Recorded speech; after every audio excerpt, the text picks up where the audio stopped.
Would you believe me if I told you that the assassination attempt on President Trump's life was actually prophesied in great detail months ago? Back in March, this guy named Brandon Biggs actually prophesied in some detail the events that just transpired not even just 24 hours ago.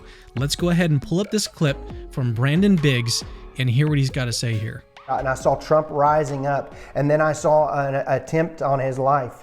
This bullet flew by his ear, and it came so close to his head that it busted his eardrum.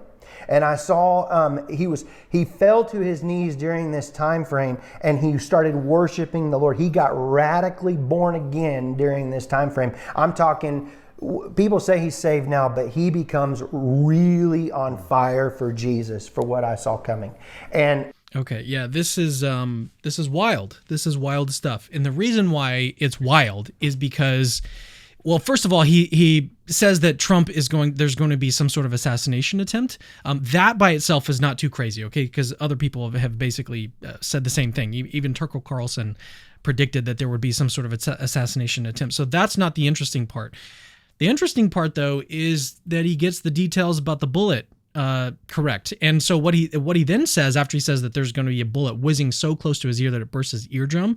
Usually with an eardrum bursting, there's blood coming out of the ear. That may be what he actually saw in his vision or dream or however he experiences these prophecies. That's probably what he saw, was just blood coming out of the ear. But what actually happened is that the bullet went through his ear, through his earlobe, and then that's where the blood was coming from. And so it may not be that he was necessarily incorrect about this. The next thing that he says is that Trump is going to fall on his knees. Some people might actually interpret that as like just further confirmation that this prophecy is true, because that's exactly what happened after Trump was shot, is that he fell down on his knees, literally fell down on his knees. The Secret Service toppled on top of him trying to protect him. But what I would say in response to that is that he's actually using a Christian euphemism, or like a sort of evangelical euphemism.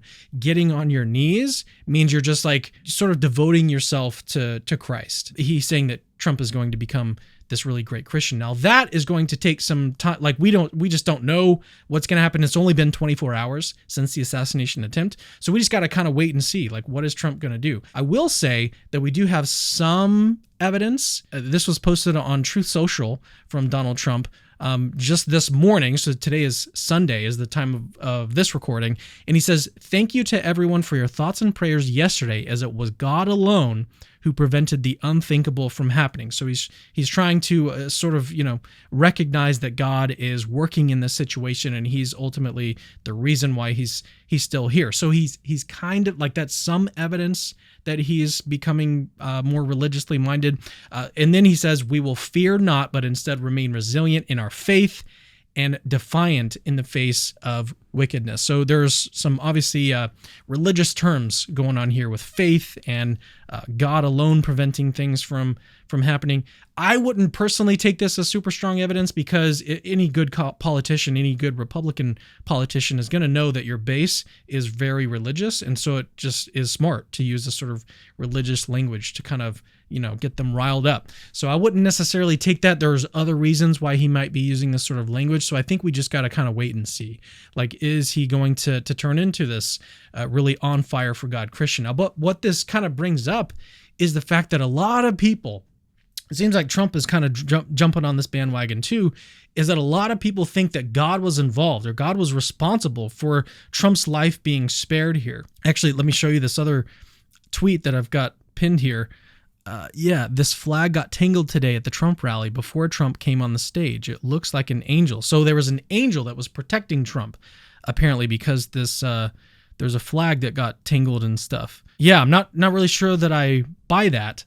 But here's another one. Okay, this one is a little bit more interesting. This shows the actual projection, or the angle of the bullet, and how Trump turns his head at the last second and basically saves his own life. But let's actually play this clip. This is nevertheless very interesting. We see something that said, "Take a look at what happened." We see something. Okay, it's going to slow it down. You see his head turn here. What happened? It turns, and then that's when the bullet misses him. And then you can see the sort of the angle, the line. I can actually use my cursor to show you guys. Yeah, here's the line.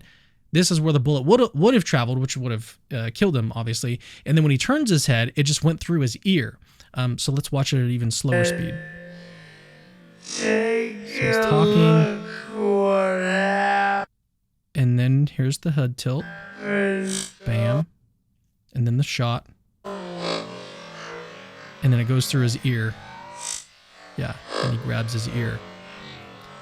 And so, yeah, I mean, a lot of people are saying that this is very good evidence, that there's some sort of divine intervention going on here. Now, I've got some thoughts about this, and I'll share those in a second, but I do want to let you know that we're going to continue playing some clip of Brandon Biggs' prophecy, because if he's right about this stuff, we might be interested in what he says is coming next. But now let's turn back to this divine intervention question. I think the correct way to think about this, well, first of all, if we want to put the responsibility of saving Trump's life on God, equally, we've got to put the responsibility of the person who actually died in the audience on God as well. So God saved Trump, but then God killed this audience member. And that just seems off. Like there's something off about that. And I think what's off about that is that there's free will involved here. There's free will of the shooter. The shooter of his own free will bought a gun, got up on this roof, aimed it, and started shooting. Okay. And that's ultimately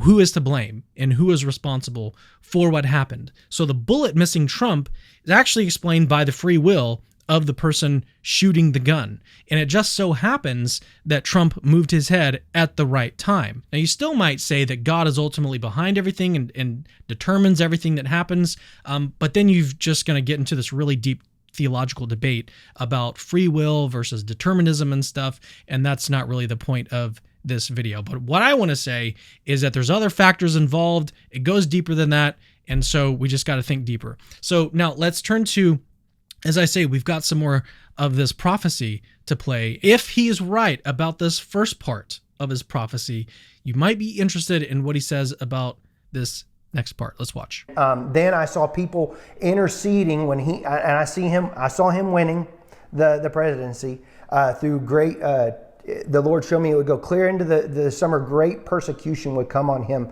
through the judges and through the law and all these people trying to sue him and all this stuff. But there would be a stop to it, and there things would start to break free come toward the fall. And then I saw him winning the election through the Patriots coming out and voting. And okay, so none of that is super crazy. I mean, everybody everyone is predicting that Trump is going to win, even in a landslide, especially with what happened recently.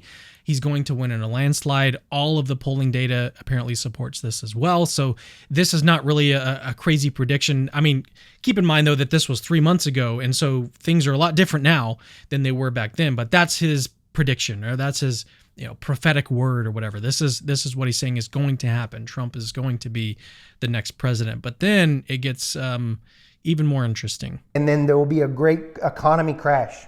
Yeah. I saw they had a great economy plan, a crash. Yeah. Worse than the Great Depression. And the Lord warned me about this. It would be a great dark time. But I saw paddles coming upon America's soil like a shocking of the soil.